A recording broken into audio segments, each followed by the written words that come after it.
Welcome to an efficiency build of Bunker Hill in Fallout 4. This is one of my favorite settlements because it's in the heart of the city and it gets a lot of action. My provisioners are constantly coming by, and raiders and super mutants and Brotherhood of Steel are constantly attacking it. If you spend 10 minutes in this settlement, you're gonna just get constant streams of people attacking you. So this is the one settlement where I make sure to arm all of my settlers with a really powerful weapon because they always leave the settlement and go attack. So here's my Bunker Hill. And the way I went about creating it is I wanted to minimize the aesthetic damage I do to it by scrapping as little as possible. So I wanted this entire settlement to keep its feel and flavor, which is why I left almost all of the major structures that were here and only added the things as needed. So let me show you my stats for it really quickly. 85 happiness, which is above average, but not by a whole lot. But I've got 40 beds, because this settlement is going to have room for a whole lot of people. 36 water, 36 food, 23 power, and 140 defense. Now, the beds are probably overkill, but that's what I've got so far, in addition to the beds that came with it, naturally. So, let me just briefly go around the perimeter, and then I'll go to the middle where I've got a marketplace. So, this catwalk system here is really frustrating. I originally had some scrapping stations up here because I wanted to see my settlers walking up and walking down and using this catwalk, but the line of sight is really bad. Settlers can walk up, but they can't walk down, and so they just all kind of, if you put like 10 scrapping stations up here, they all walk up and then they just can't get back down, so I had to sadly remove them. Over here on the roof I placed a bunch of generators. Now it's not very pretty. I realize I probably could have done this in a more elegant way, and I have done it in a more elegant way in the past, but I first laid these down before I started using the settlement building mods that I have now, and I'm too lazy to go ahead and fix it. I have most of my defense on top of this steeple here, and then I've got other defense, well, I'll show you all those. Now, I didn't do anything at the top of this obelisk, because I think as you go halfway up, you lose the ability to place things, so there's nothing in there. This settlement is just one giant square, and it's mostly full, so there's really little room for crops. And so I had to make use of the room I had, and that's why I used mute fruit plants. Because yes, they're taller, making it harder to select your settlers, but they each produce one crop, which means that you have to use fewer of them. I have some dog traps out here. I just set them down today, so they haven't gotten any dogs yet, and once I get the dogs that I want, I'm going to remove them. And then I've got sleeping bags spread out around the settlement in a haphazard way. Here's my water pump station. Now, what I did is I built some guard towers, and I've got my settlers in these guard uniforms, and they scale these guard towers. And I had to build these in a particular way to minimize space. So because they're so tall, I wanted them to be able to look over the wall. And because of that, I only had room to place one of these wooden elevated platforms down. Now, when you do that, the guard station itself overhangs it.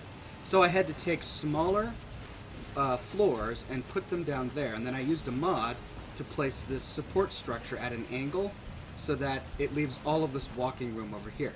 Now to get up it, I've got one ladder here so that my settler can get up it. And it's the same with all of these. I've got these little support structures down there.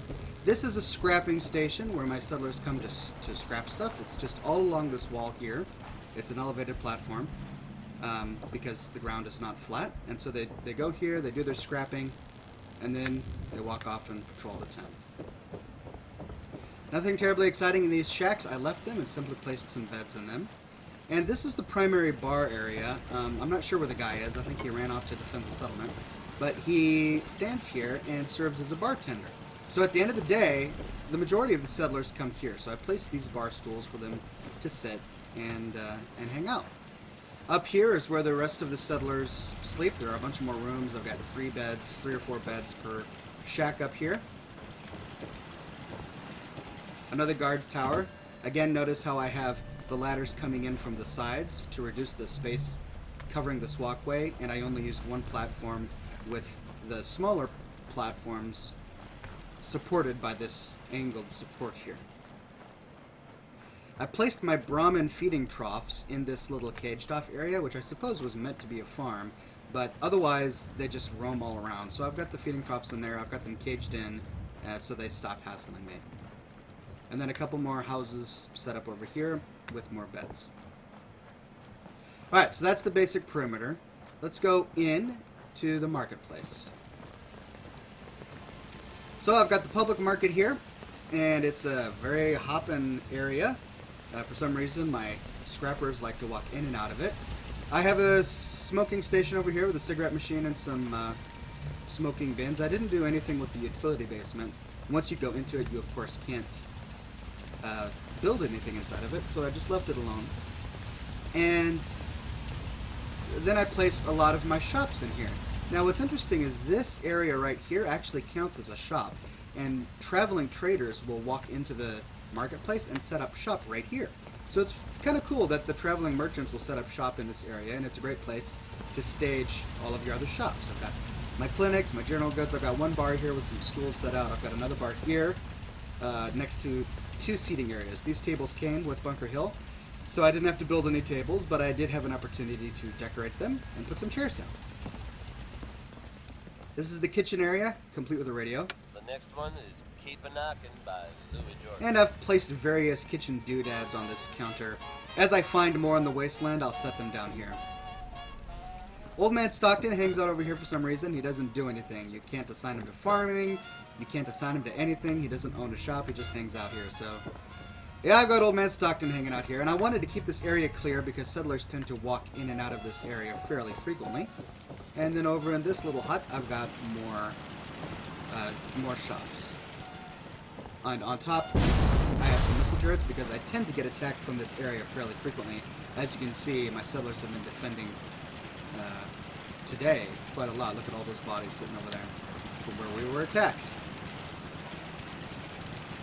And that's it. This is a really nice settlement because it came already designed and decorated with a lot of great stuff. I wanted to keep that feel, so I didn't scrap a lot. I just added the crops necessary to get to 36. I added the water pumps necessary to get to 36. I added the beds necessary to house all my settlements, and then I built a marketplace in the middle. And it did not cost me a lot of resources. That's why it's an efficiency build. So there you go, ladies and gentlemen. That is my efficiency build of Bunker Hill for Fallout 4. I hope you enjoyed it. Thanks for watching.